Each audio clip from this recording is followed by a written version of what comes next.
Hello friends, welcome to my cookery world. இன்றைக்கி நம்ம ரொம்ப ஈஸியாக செய்யக்கூடிய முள்ளங்கி பொரியல் எப்படி பண்ணுறதுன்னு பார்க்க போகிறோம். அதுக்கு நான் 1/4 கிலோ முள்ளங்கி எடுத்திருக்கேன்.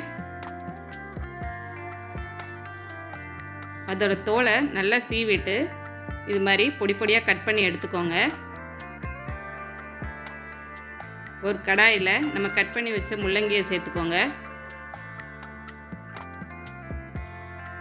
அது மூழ்கிற அளவுக்கு தண்ணி சேர்த்துக்கோங்க. அதில் 1/4 டீஸ்பூன் உப்பு, 1/4 டீஸ்பூன் மஞ்சள் தூள் சேர்த்து நல்லா மிக்ஸ் பண்ணி விட்டுக்கோங்க.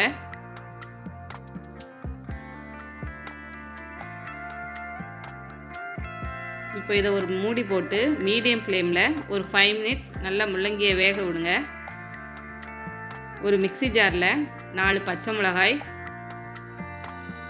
கொஞ்சோண்டு கருவேப்பிலை, 1 டீஸ்பூன் ஜீரகம், கொஞ்சோண்டு தேங்காய் இதெல்லாம் சேர்த்து மிக்சியில் கொரகொரப்பாக அரைச்சிட்டு எடுத்துக்கோங்க.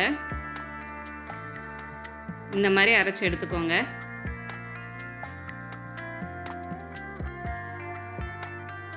இப்போ முள்ளங்கியில் நம்ம ஊற்றின தண்ணியெல்லாம் வற்றி முள்ளங்கி நல்லா வெந்துருச்சு.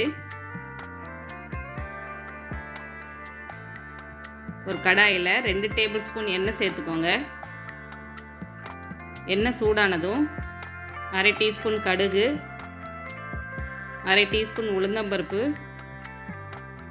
1/4 டீஸ்பூன் கடலைப்பருப்பு இதெல்லாம் சேர்த்து நல்லா வதக்கி விட்டுக்கோங்க. இப்போ இதில் சிறிதளவு கருவேப்பிலை, சின்ன வெங்காயம் பொடியாக நறுக்கியது கொஞ்சம் சேர்த்துக்கோங்க. சேர்த்து நல்லா வதக்கிக்கோங்க.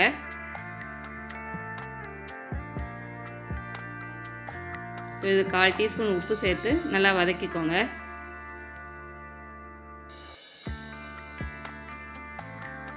இதில் நம்ம அரைச்சி வச்ச தேங்காயை சேர்த்து அதோட பச்சை வாசனை போகிற வரைக்கும் நல்லா வதக்கி விட்டுக்கோங்க.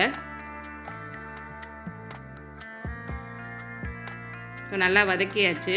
இதில் நம்ம வேக வச்ச முள்ளங்கியை சேர்த்து நல்லா மிக்ஸ் பண்ணி விட்டுக்கோங்க.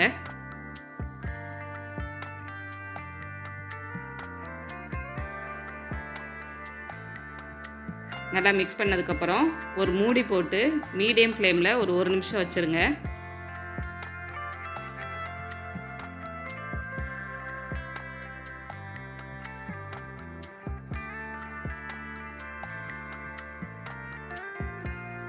இப்போ ரொம்ப ஈஸியாக செய்யக்கூடிய முள்ளங்கி பொரியல் ரெடி.